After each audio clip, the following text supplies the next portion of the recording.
PM Shri പദ്ധതിയിൽ ഇപ്പോൾ ഒപ്പിടാനായിട്ട് തീരുമാനിച്ചിരിക്കുന്നത്. അപ്പോഴാണ് മറ്റൊരു സംഭവം കൂടി ഉടലെടുക്കുന്നത്. NHM ഫണ്ട് ലഭിക്കുവാൻ വേണ്ടിയിട്ട് ആയുഷ്മാൻ ആരോഗ്യ മന്ദിർ എന്ന രീതിയിലേക്ക് പ്രാഥമികാരോഗ്യ കേന്ദ്രങ്ങളുടെ പേര് മാറ്റാൻ UDF സർക്കാർ അനുകൂലമായി ഒരു ചർച്ച നടത്തുന്നു എന്ന് പറയും. UDF സർക്കാർ നേരത്തെ അത് ഇടത് സർക്കാർ.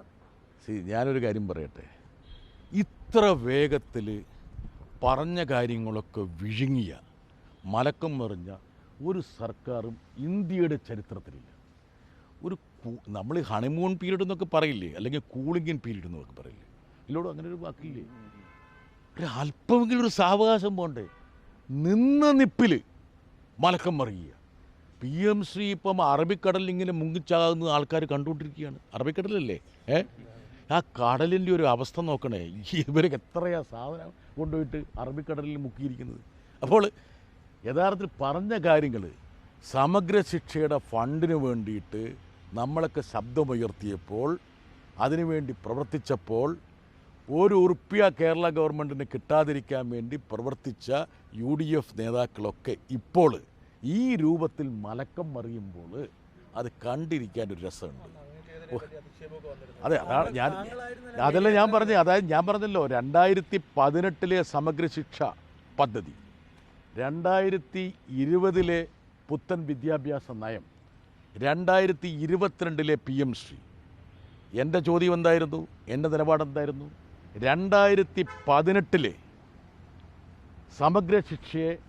സമഗ്ര ശിക്ഷ സംബന്ധിച്ച് കേരളത്തിന് കിട്ടേണ്ട ഫണ്ട് 4 വർഷം കഴിഞ്ഞ് വന്ന PM ശ്രീയുടെ പേരിൽ തടഞ്ഞു വെക്കുന്നത് അധാർമികവും അനീതിയും ഭരണഘടനാ വിരുദ്ധവുമല്ലേ എന്നുള്ളതായിരുന്നു ചോദ്യം. അങ്ങ് പറഞ്ഞ ആ മലക്കം പറച്ചിൽ തിരിച്ചുമുണ്ടായില്ലേ എന്നുള്ള ചോദ്യം ഭരണപക്ഷവും ഉന്നയിക്കുന്നത്. എന്ത് മലക്കം പറച്ചിൽ? ഞാനൊരു കാര്യം പറയട്ടെ. CPIയും CPM-ഉം തമ്മിൽ അക്കാര്യത്തിൽ അഭിപ്രായ വ്യത്യാസം ഉണ്ടായിരുന്നുള്ള കാര്യം തർക്കമില്ലേ? ഒരു തർക്കമില്ല. എന്ന കാരണം വെച്ചാൽ അതുകൊണ്ടാണല്ലോ 2 പാർട്ടികളായി നിൽക്കുന്നത്. വ്യത്യസ്ത അഭിപ്രായങ്ങളുണ്ടല്ലോ. ഒരു പാർട്ടി തന്നെ വ്യത്യസ്ത അഭിപ്രായങ്ങൾ വരില്ലേ? അത് പിന്നെ ചർച്ച ചെയ്തൊരു ഒരു സമന്വയത്തിലേക്ക് എത്തുകയല്ലേ? 2 പാർട്ടികൾ തമ്മിൽ അഭിപ്രായ വ്യത്യാസം ഉണ്ടാവും സ്വാഭാവികമായിട്ട്. അല്ല, അത് ഞാൻ പറഞ്ഞല്ലോ, കേരളത്തിനും കേന്ദ്രത്തിനും ഇടയിൽ സ്വാഭാവികമായിട്ടും പ്രവർത്തിക്കാൻ നിയുക്തനായ ഒരു വ്യക്തിയല്ലേ MP.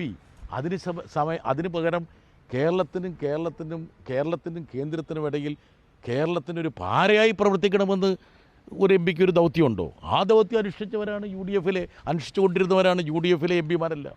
പാരകളായിരുന്നു. പക്ഷെ അവരൊക്കെ ഇപ്പോൾ എന്താ പറയണത്? മിണ്ടുന്നില്ല.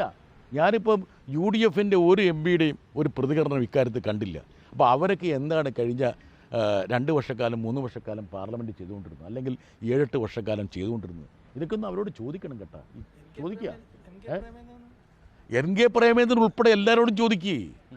കേരളത്തിന് വെക്കാവുന്ന അള്ളും പാരയെല്ലാം വെച്ച് കേരളത്തിന് കിട്ടാനുള്ള എല്ലാ വിഭവങ്ങളും മുടക്കാൻ വേണ്ടി മന്ത്രി ഓഫീസുകൾ കയറി ഇറങ്ങി നടന്ന് നിരങ്ങിയ ആൾക്കാരോട് ഒന്ന് ചോദിക്കണം കേട്ടോ. Okay, thank you.